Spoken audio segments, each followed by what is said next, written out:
Selamat malam, salam jumpa, salam sehat selalu bagi sahabat Kahor, dimanapun kalian berada. Sudah lama Bang Fawa tidak menyediakan cerita-cerita seram untuk kalian, karena ada kesibukan yang tidak bisa ditinggalkan. Dan untuk cerita kali ini, Bang Fawa akan menayangkan langsung dari sisi narasumbernya. Dia bernama Danis. Tanpa berlama-lama, langsung saja kita simak ceritanya. Namaku Danis. Sejak kecil, aku tumbuh di kota pesisir yang sibuk, dikelilingi aroma asin laut dan teriakan nelayan yang berebut menjual hasil tangkapan pagi. Pagi itu, seperti biasa, aku sedang membantu ayahku menjemur ikan di lapak. Sambil membola balik ikan asin yang mulai mengering, aku berseru pada ayahku, "Yah, sepertinya hari ini cuacanya bagus sekali. Ikan-ikan ini pasti cepat kering. Kita bisa makan ikan bakar malam ini kan?" kataku. Ayahku tersenyum sambil membalas, "Tentu nak, nanti kita siapkan yang terbaik. Tapi selesaikan dulu pekerjaanmu." Aku tidak pernah membayangkan bahwa suatu hari pekerjaanku akan membawaku jauh dari keramaian ke sebuah titik di peta yang bahkan jarang disebut orang. Sambil menyortir ikan yang sudah kering, aku bergumam sendiri. Rasanya hidupku akan begini-begini saja. Menjadi polisi di kota yang sibuk, menghadapi kasus-kasus kecil, dan sesekali membantu ayah di lapak. Mungkin ini takdirku ya, batinku. Dan sekarang aku sudah besar dan menjadi seorang polisi yang ditugaskan tetap di wilayah pesisir pantai tempat tinggalku. Tugas sebagai polisi seringkali mengharuskan seseorang untuk siap siaga di mana saja, kapan saja. Tapi pagi itu, ketika panggilan dari atasan masuk, aku tidak menyangka akan menerima penugasan yang terasa seperti lembaran baru dalam hidupku. Sebuah pulau kecil, terpencil, berjarak lebih dari 12 jam perjalanan laut dari pelabuhan terdekat. Namanya Pulau Sagara Lestari. Itu adalah nama samaran. Di pulau itu hanya ada puluhan penduduk yang tinggal di sana. Sebagian besar nelayan tua yang bertahan hidup dari laut yang keras. Singkat cerita, panggilan itu membuatku terkejut. "Danis, kamu akan dipindah tugaskan. Penugasan baru kamu adalah di Pulau Sagara Lestari. Kamu akan jadi satu-satunya polisi di sana," kata komandan di seberang telepon. Aku terdiam sejenak sebelum akhirnya menjawab, "Pulau Sagara Lestari, Pak. Saya bahkan belum pernah mendengar namanya. Ada apa sih di sana sampai saya harus ditempatkan?" kataku. Komandan membalas dengan nada serius, "Itulah yang perlu kamu cari tahu. Ada laporan aneh.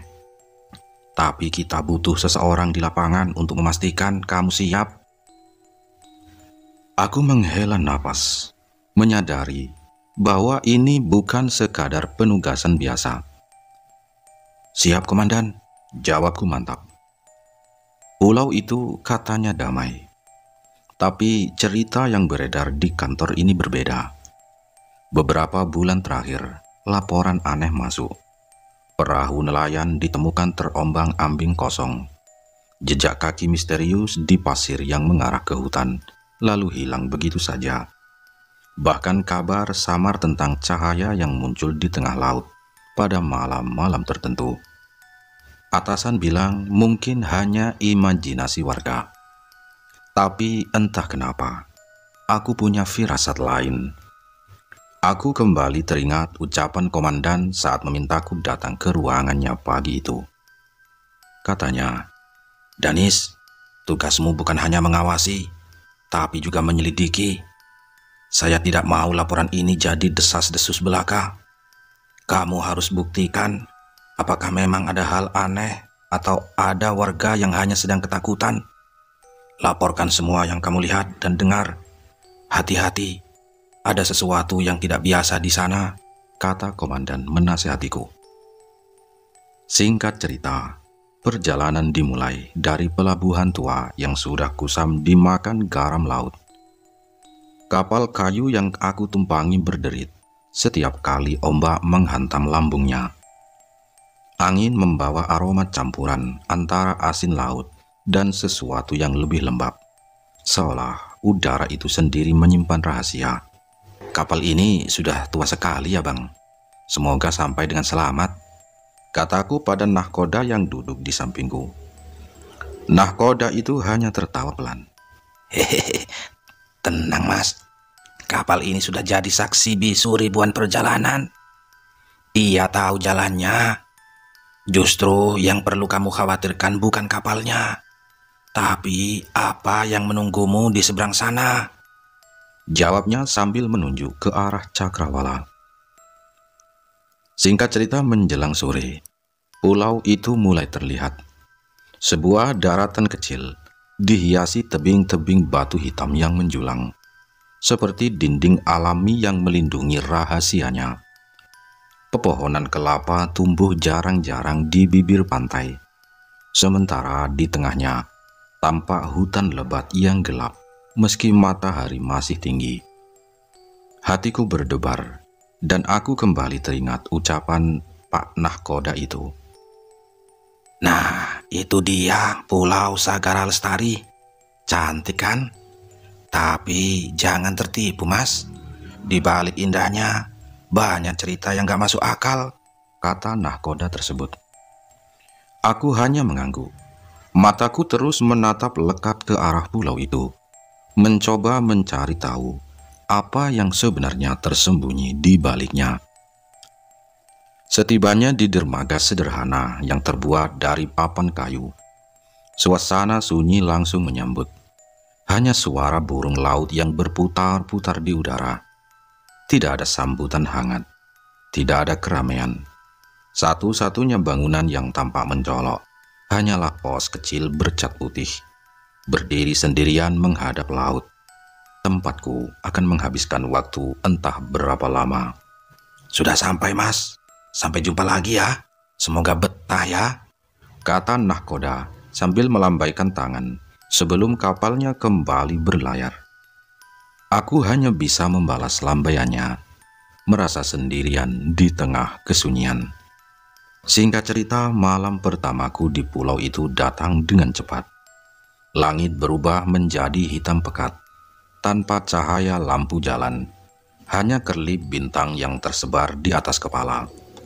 Ombak memecah di bawah tebing, menimbulkan suara bergemuruh yang konstan, seolah pulau ini bernapas sendiri.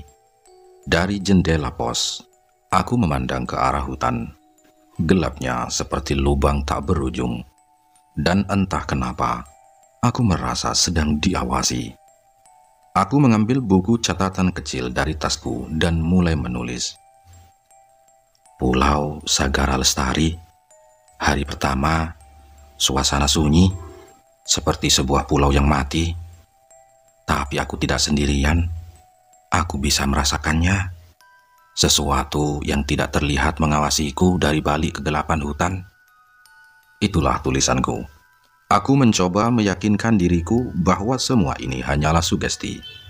Bahwa tugasku di sini hanyalah menjaga ketertiban, mengawasi dermaga, dan membantu warga bila perlu.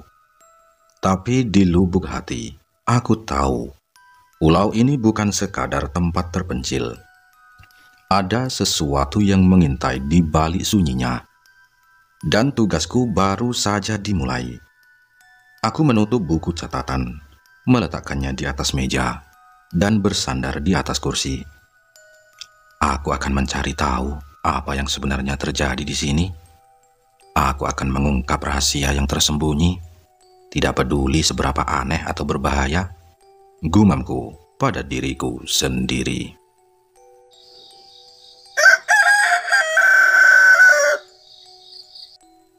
Pagi pertama di Pulau Sagara Lestari dimulai dengan aroma laut yang lebih pekat dari biasanya. Udara di sini berbeda, lebih berat, seperti menyimpan lapisan kelembapan yang membuat napas terasa lambat. Dari jendela pos, aku melihat seorang pria setengah baya berjalan mendekat.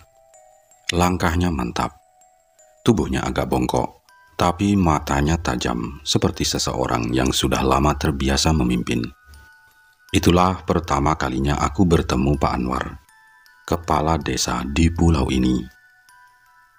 Selamat pagi anak muda. Saya Anwar, kepala desa di sini. Kamu pasti polisi baru yang dikirim dari kota kan? Sapanya dengan suara serak namun ramah. Aku segera berdiri tegap. Benar Pak, nama saya Danis. Saya ditugaskan untuk menjaga keamanan di sini, jawabku. Pak Anwar tersenyum tipis. Oh bagus, sepertinya kamu orang yang cekatan. Mari saya ajak kamu berkeliling, biar kamu tahu sedikit tentang tempat ini. Perjalanan dimulai dari dermaga, melewati deretan rumah panggung sederhana. Sebagian terbuat dari kayu tua yang lapuk dimakan waktu. Sebagian lagi dicat warna cerah, tapi mulai pudar oleh garam laut. Warga yang kami lewati memandangku sekilas. Sebagian tersenyum tipis, sebagian lagi hanya menatap dingin tanpa kata. Tatapan mereka bukan sekedar rasa ingin tahu, tapi seperti menilai, atau mungkin mengukur. Saat kami berjalan melewati seorang ibu yang sedang menumbuk sagu di depan rumahnya, aku bertanya pada Pak Anwar, kenapa mereka seperti menjaga jarak ya Pak? Mereka tidak menyukai kedatangan saya. Pak Anwar hanya menghela napas. Mereka sudah terbiasa hidup sendiri nak. Bertahun-tahun mereka hanya mengandalkan diri sendiri. Datangnya orang luar selalu membuat mereka waspada. Tidak ada maksud buruk, hanya mungkin kehati-hatian, kata Pak Anwar. Kami berjalan melewati sebuah lahan lapang di tepi hutan. Di sana berdiri deretan batu nisan tua yang tertutup lumut. Sebagian miring, sebagian hampir ambruk. Pak Anwar menyebutnya kuburan kuno, peninggalan leluhur yang sudah ratusan tahun ada di pulau ini. Beberapa nisan bahkan tidak lagi terbaca tulisannya.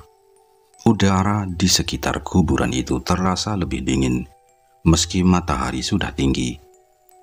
Aku sempat merinding ketika angin bertiup, membawa aroma tanah basah bercampur sesuatu yang lebih menyengat, seperti bau bunga yang membusuk. Aku menunjuk salah satu nisan yang paling besar. Apakah ini kuburan yang diceritakan di kantor saya ya Pak, yang ada penunggunya? Tanyaku ragu. Pak Anwar menatap nisan itu dengan pandangan kosong. Ya, mungkin begitulah ceritanya nak. Ini adalah tempat leluhur kami. Ada yang bilang mereka menjaga kita. Ada juga yang bilang mereka marah karena tidurnya terganggu. Lebih baik jangan terlalu sering ke sini. Sesuatu yang tua lebih baik dibiarkan tidur, kata Pak Anwar. Dari kuburan kuno, kami melanjutkan perjalanan ke sisi timur pulau. Di sana rumah-rumah mulai jarang, berganti dengan semak belukar dan hutan bakau. Sesekali aku melihat anak-anak kecil bermain di pantai, tapi mereka langsung berlari ketika melihatku. Ada jarak yang jelas antara mereka dan pendatang. Anak-anak itu, apakah mereka takut pada orang asing ya Pak? Tanyaku. Pak Anwar tersenyum hampa. Ya, mereka hanya diajari untuk hati-hati. Kita tidak pernah tahu siapa yang datang dengan niat baik dan siapa yang membawa masalah. Menjelang siang kami tiba di rumah Pak Anwar. Sebuah bangunan panggung yang lebih besar dari rumah warga lainnya, dengan atap daun rumbia yang tebal. Di teras rumah itu, berdirilah seorang gadis muda. Kulitnya sawo matang, rambut hitamnya panjang terurai. Matanya tajam, namun menyimpan kelembutan. Dia adalah Laila, anak perempuan Pak Anwar. Wajahnya mengingatkanku pada gadis-gadis kota. Tapi ada sesuatu yang berbeda, seperti aura yang membuatku ingin tahu lebih banyak. Laila, ini polisi baru kita. Namanya Danis. Danis, ini anak saya Laila, kata Pak Anwar memperkenalkan kami. Laila tersenyum tipis dan mengangguk. Selamat datang di pulau kami, katanya singkat. Suaranya lembut namun tegas. Saat makan siang, Pak Anwar mulai bercerita tentang perahu yang hilang tanpa jejak, tentang suara-suara aneh dari tengah laut saat bulan purnama, tentang cahaya yang muncul di antara pepohonan hutan pada malam tertentu. Ada juga kisah tentang penunggu di kuburan kuno, sosok yang konon menjaga batas antara dunia manusia dan sesuatu yang tak boleh disebut. Satu-satunya yang kami tahu, Nak, adalah semua kejadian aneh itu selalu terjadi setelah musim panen tiba. Kami tidak tahu apa yang dicari, tapi kami tidak ingin mengganggunya. Kami hanya ingin hidup damai, kata Pak Anwar sambil menatapku dalam-dalam. Sambil mendengarkan, aku memperhatikan Laila yang duduk diam. Sesekali menunduk, seolah tak ingin terlibat dalam pembicaraan. Tapi ketika Pak Anwar menyebut tentang kejadian setahun lalu, seorang warga yang ditemukan meninggal dengan wajah menghadap langit, matanya terbuka lebar. Aku melihat Laila menggigit bibirnya pelan. Gerakan kecil itu membuatku yakin dia tahu lebih banyak dari yang ia tunjukkan. Laila, apakah kamu melihat sesuatu saat kejadian itu? Tanyaku spontan, memecah keheningan. Laila tersentak, lalu mendongak menatapku. Tatapannya dingin. Tidak ada yang bisa dilihat, hanya kegelapan, jawabnya. Suaranya menahan emosi. Ketika sore tiba, aku kembali ke pos dengan kepala penuh pertanyaan. Angin laut membawa suara-suara samar dari arah hutan, seperti bisikan yang tak jelas. Di kejauhan, aku melihat kilatan cahaya di antara pepohonan. Terlalu cepat untuk disangka lampu senter. Aku berdiri lama di tepi pos, mencoba mencari jawaban. Tapi yang kudapat hanya perasaan yang semakin menguat, bahwa pulau ini memang menyimpan sesuatu yang tak ingin ditemukan. Aku merogoh saku, mengeluarkan buku catatan, dan menuliskan 3 kata di halaman kosong. Musim panen, cahaya, Laila. Malam keesokan harinya, suasana pulau terasa lebih sedikit berbeda. Angin bertiup lebih kencang dari biasanya, membawa aroma laut bercampur bau kayu bakar dari rumah-rumah warga. Aku sedang duduk di beranda pos, menatap gelombang yang memantulkan cahaya bulan, ketika suara mesin kapal terdengar dari arah Remanga. Ketika ada suara mesin kapal terdengar dari arah dermaga. Suara itu memecah kesunyian, seperti sesuatu yang asing di tempat ini. Syukurlah ada kapal datang, semoga mereka teman, gumamku pada diri sendiri. Dari balik kabut tipis, muncullah perahu motor kecil yang membawa 2 orang berseragam. Wajah mereka lelah, namun senyumnya mengisyaratkan rasa lega begitu menjejakkan kaki di dermaga. Mereka adalah Seno dan Bagas, rekan polisi yang ditugaskan untuk membantuku menjaga pulau ini. Bang Danis ya? Sapa salah satu dari mereka. Aku bergegas mendekat. Iya, saya Danis. Kalian Seno dan Bagas kan? Akhirnya kalian sampai juga, jawabku lega. Seno yang terlihat lebih muda mengangguk. Iya bang, perjalanan lumayan berat, tapi senang akhirnya bisa sampai. Kami sudah dengar cerita kalau Bang Danis duluan yang dikirim di sini, katanya. Bagas hanya tersenyum lelah sambil menurunkan ranselnya. Saya Bagas, mohon bimbingannya bang. Semoga kita betah di sini ya, ujarnya. Aku tersenyum membalas. Jangan khawatir, kita akan betah. Ini pos kita, ayo masuk. Kehadiran mereka memberi sedikit rasa aman. Selama ini, aku seperti sendirian menghadapi keheningan yang terlalu padat di pulau ini. Kini setidaknya ada 2 pasang mata dan telinga tambahan. Setelah saling memperkenalkan diri, aku mengajak mereka ke pos. Malam itu, kami mengobrol lama, saling bertukar cerita tentang penugasan sebelumnya. Namun, di tengah pembicaraan, aku sengaja tidak langsung membicarakan kisah-kisah aneh yang kudengar dari Pak Anwar. Bagiku, lebih baik mereka melihat dan merasakan sendiri. "Bagaimana Bang? Sejauh ini aman kan?" tanya Seno sambil menyeruput kopi. "Oh, sejauh ini aman. Warga di sini ramah. Ya, tapi mereka agak tertutup," jawabku memilih kata-kata. "Oh, mungkin karena mereka sudah terbiasa hidup terisolasi," tambah si Bagas. Sekitar pukul 10 malam, suara aneh mulai terdengar dari arah timur pulau. Bukan suara ombak atau angin, melainkan seperti dentingan logam yang dipukul pelan, berirama. Seno sempat berdiri dan menatap keluar, tapi yang terlihat hanya hutan gelap membentang. Dentingan itu berhenti tiba-tiba, seolah menyadari sedang diperhatikan. "Kalian dengar itu?" tanyaku pelan, memastikan mereka juga mendengarnya. Seno mengangguk, matanya menyipit. "Suara apa itu Bang? Seperti orang yang sedang bekerja." Bagas ikut menimpali. Di tengah malam begini tidak mungkin. Ya, mungkin ada yang iseng. Ayo kita lihat sebentar," ajakku kepada mereka. Untuk menghilangkan rasa penasaran, kami memutuskan mengelilingi pos dan memastikan keadaan sekitar. Lampu senter menyapu tanah berpasir dan semak di tepi pantai. Tidak ada tanda-tanda siapapun, tapi aku memperhatikan sesuatu yang mengganggu. Di dekat batas hutan, pasirnya terlihat seperti baru saja diinjak. Namun tidak ada jejak keluar, hanya jejak masuk. Menghilang begitu saja di kegelapan pepohonan. "Lihat ini," kataku sambil menunjuk jejak kaki itu. "Ini aneh, jejak ini hanya ada di satu arah," Bagas mengernyit. "Lalu orangnya kemana Bang? Hilang begitu saja?" Seno menyorotkan senternya ke dalam hutan. Bisa jadi ada jalan rahasia, atau dia melayang," ujarnya lagi setengah bergurau. Kami kembali ke pos, mencoba menenangkan pikiran. Seno mengeluarkan termos kopi dan Bagas mulai memeriksa senjata.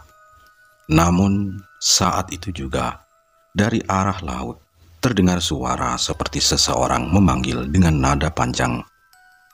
Hampir seperti nyanyian yang terendam air. Suara itu membuat bulu kuduku berdiri. Tidak mungkin ada orang di laut malam-malam begini tanpa perahu. Apalagi arus di sekitar pulau terkenal ganas. "Bang, suara apa itu?" tanya Bagas. Wajahnya pucat. "Seperti nyanyian," gumam Seno. Suaranya tercekat. "Panggilannya panjang sekali. Tidak mungkin itu manusia," tambahnya. Aku menatap mereka. "Sudah, duduk tenang. Ini bagian dari tugas kita," kataku mencoba meyakinkan diri sendiri. Aku melihat Seno dan Bagas saling pandang. Raut wajah mereka berubah. Dari awalnya santai menjadi waspada. Kini, aku tahu malam pertama mereka di pulau ini akan menjadi ujian. Menjelang tengah malam, kami memutuskan berjaga bergantian. Aku mendapat giliran terakhir. Menjelang fajar, saat itu kabut turun tebal menutupi pandangan. Suara ombak terdengar semakin jauh, seolah teredam. Dari balik kabut, samar-samar kulihat bayangan berdiri di dekat dermaga. Tubuhnya kurus, rambutnya panjang, dan ia tidak bergerak sedikit pun. "Itu siapa ya?" bisikku pada diri sendiri, menajamkan pandangan. Aku berkedip sekali. Bayangan itu hilang. Hanya sisa kabut yang tergulung pelan, seperti menelan sesuatu yang tak seharusnya ada di sini.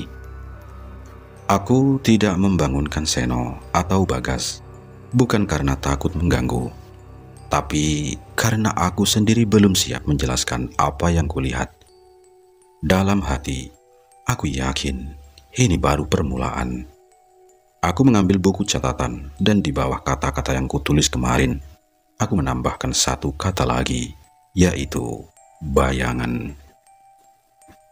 Pagi itu, matahari baru saja muncul dari balik cakrawala, memantulkan kilau emas di permukaan laut. Angin berhembus pelan, membawa aroma asin yang biasa. Dari luar, seolah tidak ada yang aneh. Namun, firasatku mengatakan hari ini akan berbeda. Aku sedang menyapu halaman pos ketika suara teriakan pecah dari arah dermaga. Suara itu datang dari seorang nelayan tua yang berlari tergopoh-gopoh. Wajahnya pucat, seperti habis melihat setan. Seno dan Bagas yang baru saja keluar dari pos langsung mengikutiku menuju sumber keributan. Pak polisi, tolong, ada mayat di pantai timur, cepat Pak, teriak nelayan itu dengan napas tersengal. Aku dan rekanku saling pandang. Ayo cepat, ajakku pada mereka. Kami berlari mengikuti nelayan itu, melewati deretan rumah yang masih sepi. Di pinggir pantai sebelah timur, tepat di antara batu-batu karang yang tertutup lumut, tergeletak sebuah tubuh laki-laki, mungkin sekitar 30-an. Kulitnya pucat kebiruan, dan matanya terbuka lebar menatap langit tanpa berkedip. Wajahnya beku dalam ekspresi ketakutan yang menusuk. Seno langsung berjongkok untuk memeriksa. Bang, mayatnya masih kaku. Sudah meninggal beberapa jam yang lalu, lapornya dengan suara rendah. Bagas mendekat. Wajahnya ngeri sekali, seperti habis ketakutan setengah mati, komentarnya. Kami memeriksa tubuh itu. Tidak ada luka terbuka. Tidak ada tanda-tanda kekerasan fisik. Pakaian korban masih utuh, hanya basah kuyup oleh air laut. Namun ada satu hal yang membuat bulu kuduku berdiri. Di kedua telapak tangannya, pasir menempel begitu tebal, seolah ia menggenggam tanah sebelum mati. Lihat tangannya, kataku pada Seno dan Bagas. Sepertinya dia mencengkram sesuatu, tapi apa ya? Bagas mengangkat bahu. Mungkin dia mencoba bertahan dari ombak, Bang, kata Bagas. Aku tidak yakin dengan perkataan Bagas. Beberapa warga mulai berdatangan. Sebagian menutup mulut, sebagian lagi berbisik-bisik. Pak Anwar datang tergesa, menatap mayat itu lama sebelum memerintahkan warga untuk menyingkir. Wajahnya terlihat muram, dan ia hanya berkata bahwa orang ini bukan penduduk pulau. Itu yang membuat keadaan semakin aneh. Jika bukan warga sini, bagaimana dia bisa sampai ke pantai terpencil ini? Pak Anwar, apa Bapak mengenali orang ini? Tanyaku. Pak Anwar menggeleng. Saya tidak pernah melihat dia di sini, Nak. Dia bukan warga kita. Pasti dia datang dari luar. Seno pun menimpali. Tapi tidak ada kapal yang merapat ke sini selain kapal logistik, Pak, kata Seno. Pak Anwar tidak menjawab, hanya menghela napas panjang. Ya, saya tidak tahu. Yang pasti ini bukan pertanda baik. Kami membawa mayat itu ke balai desa untuk pemeriksaan lebih lanjut. Tapi selama perjalanan, aku merasa seperti sedang diawasi. Dan entah mengapa mataku terus tertuju pada jari-jari korban yang kaku. Di sela kukunya ada serpihan kecil, bukan pasir, melainkan potongan kecil kerang yang hanya tumbuh di dasar laut yang dalam. Seno, Bagas, lihat ini, kataku sambil menunjukkan serpihan itu. Ini bukan pasir, ini kerang laut. Artinya dia sudah sampai di dasar laut. Tapi bagaimana bisa? Dia tidak memakai alat selam, kataku kepada Seno. Seno memandangku dengan cemas. Jadi dia ditarik ke dasar laut. Oleh siapa, Bang? Kata Seno. Bagas yang memeriksa tubuhnya menemukan sesuatu yang membuat suasana semakin mencekam. Di bagian leher korban, nyaris tak terlihat. Ada bekas memar memanjang seperti bekas lilitan tali, atau sesuatu yang lebih halus seperti rambut. Bang, lihat ini di lehernya. kata Bagas dengan suara bergetar. Ada bekas seperti jeratan, tapi halus sekali, seperti rambut atau tentakel. Dia menelan ludah. Kami bertiga diam. Siang itu kabar tentang penemuan mayat menyebar cepat di seluruh pulau. Warga mulai menutup pintu rumah lebih awal, dan anak-anak dilarang bermain di pantai. Aku, Seno, dan Bagas memutuskan untuk menyimpan beberapa detail kejadian ini, hanya khusus di antara kami. Kita tidak bisa menceritakan semua yang kita lihat. Warga sudah mulai ketakutan. Jika kita beritahu tentang ini pada mereka, mereka akan panik, ujarku. Seno dan Bagas setuju. Dan akhirnya mayat itu kami letakkan di balai desa. Beberapa jam setelah penemuan mayat misterius di pantai timur, udara di pulau ini terasa lebih berat. Langit sore itu diselimuti awan kelabu, seolah hujan ingin turun, tapi tertahan oleh sesuatu yang tak terlihat. Kami bertiga memutuskan untuk membagi tugas. Bagas akan melaporkan kejadian ini ke Polres Pusat lewat radio dan dokumen resmi. Seno ditugaskan menjaga mayat di balai desa sampai tim dari daratan datang. Sementara aku tetap berjaga di pos polisi. Bagas, kamu langsung ke radio di pulau sebelah yang agak dekat. Laporkan semua yang kita temukan. Catat baik-baik semua detailnya. Perintahku. Seno, kamu pergi ke balai desa, jaga mayatnya. Pastikan tidak ada yang mendekat. Kita tidak tahu siapa dia dan apa yang sebenarnya terjadi. Lanjutku. Bagas mengangguk. Baik bang, saya akan coba kontak pusat. Semoga sinyalnya bagus, ujarnya sambil mengambil tas dokumen. Seno menepuk bahuku. Tenang Bang Danis, kita hadapi ini sama-sama. Jaga diri di sini, katanya sebelum bergegas pergi.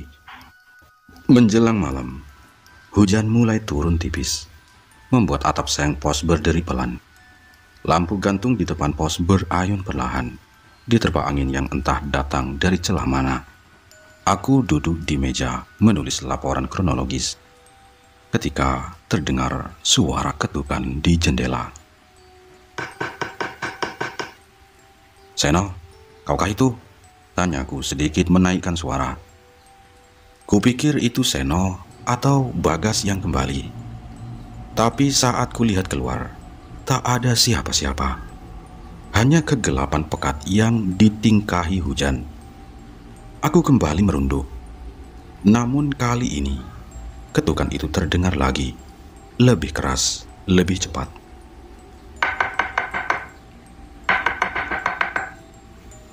Aku berdiri, membuka pintu pos dan memeriksa keliling.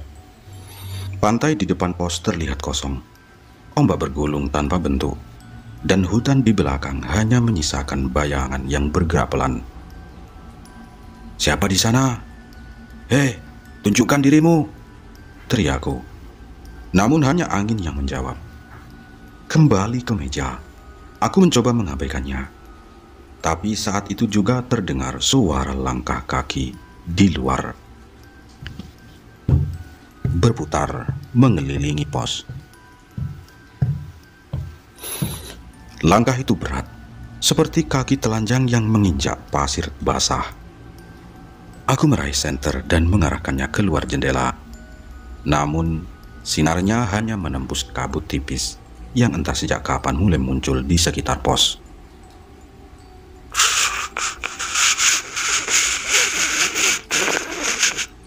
Tiba-tiba suara radio di mejaku menyala sendiri. Ada dengungan statis. Lalu samar-samar terdengar suara Bagas. Tapi kata-katanya terputus-putus, bercampur dengan bunyi aneh seperti bisikan yang dibawa angin. Aku hanya bisa menangkap beberapa kata. Pantai timur, jangan keluar. Sebelum suaranya hilang, digantikan suara seperti sesuatu yang menyeret rantai logam. Lampu gantung mulai berkedip, dan udara di dalam pos terasa dingin menusuk. Jauh lebih dingin dari biasanya. Aku meraih jaket, tapi tiba-tiba pintu pos terbuka sedikit, meski sebelumnya sudah aku kunci. Dari celah itu, masuk bau amis yang sama seperti di sekitar mayat kemarin. Bau air laut yang bercampur busuk menusuk hingga ke tenggorokan. Apa-apaan ini? Bisikku merinding. Aku mendekat, mencoba menutup pintu. Tapi sebelum sempat kulakukan, sebuah bayangan melintas cepat di luar menuju arah pantai. Bayangan itu tinggi, kurus, dan rambutnya panjang menutupi wajah. Aku terpaku dan tak mampu bergerak beberapa detik. Jantungku berdetak cepat, dan naluri bertugas mendorongku mengambil senter dan keluar. Aku harus cari tahu, gumamku. Namun, begitu aku sampai di depan pos, hanya ada pasir basah dengan jejak kaki yang memanjang. Jejak itu mengarah ke laut dan menghilang tepat di garis ombak. Di kejauhan, dari arah balai desa, terdengar gonggongan anjing yang panjang, diikuti suara teriakan Seno. Bang! Bang! Bang! Seno! Seno! Teriakku, bergegas berlari ke arah balai desa. Malam itu aku tahu gangguan ini bukan hanya datang di pantai timur. Pulau ini sedang mengunci kami di dalam sebuah lingkaran yang belum kami pahami. Dan setiap malam, sesuatu semakin mendekat. Aku harus menemukan Seno. Aku tidak tahu apa yang sedang terjadi, tapi kami harus menghadapinya bersama-sama. Malam itu, aku merasa malam di pulau ini adalah malam yang retak. Bersambung. Demikian dulu kisah ini, dan akan dilanjutkan keesokan harinya. Wassalam.